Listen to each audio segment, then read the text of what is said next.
بیٹے نے اپنی جنت اجاڑ دی، جس ماں نے اس کو جنم دیا، پالا پوسا، اتنا بڑا کیا، اور اسی نے اپنے ہی ہاتھوں سے اپنی ماں کو مار دیا۔ تشدد کر کر کے، ڈنڈے مار مار کے، مکے مار مار کر، تھپڑ مار مار کر اس نے اپنی ماں کو جو ہے بے دردی کے ساتھ مار دیا۔ ماں تو جنت ہوتی ہے، لوگ جن کی مائیں نہیں ہوتی ان سے جا کے پوچھو کہ ماں کیا چیز ہوتی ہے۔ السلام علیکم جی، میں ہوں نایاب بدر۔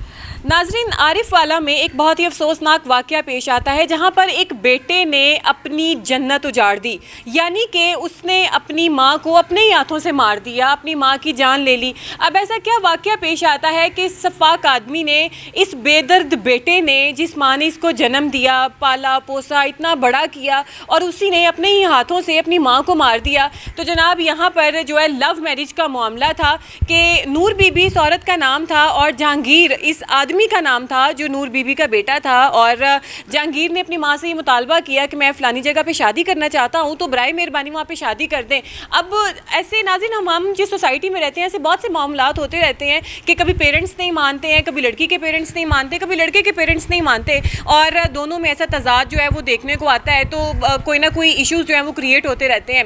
لیکن یہ ایک نارمل چیز ہے کہ یہ اتنی بڑی چیز نہیں ہے جو ہماری سوسائٹی میں ہو رہی ہے، لیکن یہاں پر پتہ نہیں بیٹے کو اتنا تیش کیوں آ گیا، اس نے تشدد کر کر کے، ڈنڈے مار مار کے، مکے مار مار کر، تھپڑ مار مار کر اس نے اپنی ماں کو جو ہے بے دردی کے ساتھ مار دیا۔ ایسی سینسیٹیوٹیز ہوتی ہیں جس کی وجہ سے ہم جو ہے ریئل پکچر نہیں لگا سکتے، ہمیں بلر کر کے لگانی پڑتی ہے۔ اس کی ماں کی آنکھوں کے اوپر جو ہے زخم کے نشانات ہیں، منہ کے اوپر تشدد کے نشانات ہیں، کس طریقے سے اس سفاک درندے نے اپنی ماں کو مارا ہے۔ ماں تو جنت ہوتی ہے، لوگ جن کی مائیں نہیں ہوتی ان سے جا کے پوچھو کہ ماں کیا چیز ہوتی ہے۔ اللہ تعالیٰ نے ماں کے پیروں کے نیچے جنت رکھی ہے، تم نے اپنی جنت اپنے ہی ہاتھوں سے اجاڑ دی۔ اللہ تعالیٰ تمہیں کیسے معاف کرے گا؟ تم کوئی طریقہ نکال دیتے، اگر تمہاری ماں سٹبن تھی، نہیں مان رہی تھی، برادری کا کوئی ایشو تھا، یا تمہاری ماں کو وہ لڑکی نہیں پسند تھی، تم اور کوئی طریقہ نکال لیتے۔ ایسے دنیا میں ہزاروں سینکڑوں لوگ موجود ہیں جو شادی کرنا چاہتے ہیں لیکن ان کے پیرنٹس نہیں مانتے ہیں، اور اس کا مطلب یہ ہے کہ آپ اپنے پیرنٹس کو ہی ختم کر دیں۔ آپ اتنے تیش آگے، مطلب ایک دوسری عورت کے لیے، ایک لڑکی کے لیے جس سے آپ کا شاید چند مہینوں کا، چند دنوں کا، چند ہفتوں کا یا چند سالوں کا واسطہ ہو،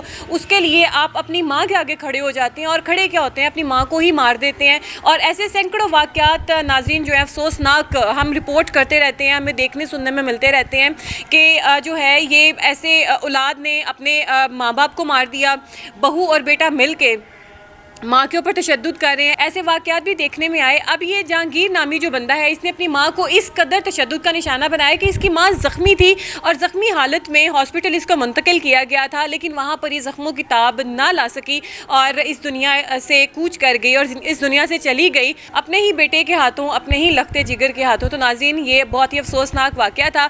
پاک پتن کے ڈی پی او نے جو ہے اس معاملے کا نوٹس لے لیا ہے، اور پولیس کی بھاری نفری بھی وہاں پر جو ہے پہنچ چکی تھی، اور انہوں نے پھر ملزم کو حراست میں بھی لے لیا، جہانگیر نامی جو اس عورت کا بیٹا تھا۔ تو یہ ناظرین ایسا واقعہ ہے جس کو جتنا کنڈیم کیا جائے اتنا ہی کم ہے۔ خدا را عشق کریں، ضرور کریں، پر اپنے ماں باپ کو رگڑا مت لگائیں، کیونکہ ماں باپ سے ہی زندگی ہے اور ماں باپ سے ہی آخرت ہے۔ یہ وہ رشتے ہیں جو ہمیں آخرت میں بھی نصیب ہونے ہیں۔ یہ صرف زندگی کا ساتھ نہیں ہے، یہ آخرت کا بھی ساتھ ہے، اور اگر ہم ان کے ساتھ الجھتے ہیں، ان کے ساتھ دیکھیں، اللہ تعالیٰ نے کہا ہے کہ سب سے بری آواز میرے لیے وہ ہے جو اولاد اپنے ماں باپ کے آگے اونچی آواز میں بولتی ہے۔ تو حساب لگائیں کہ جب بولنے سے اللہ تعالیٰ نے اتنا منع فرما دیا کہ اونچی آواز میں اپنے ماں باپ کے سامنے مت بولو، تو اس طریقے سے اپنے ماں باپ کے اوپر ہاتھ اٹھانا، تشدد کرنا اور ان کی جان ہی لے لینا، اللہ تعالیٰ کہاں معاف کریں گے؟ یہ گناہ کبیرہ میں شامل ہوتا ہے۔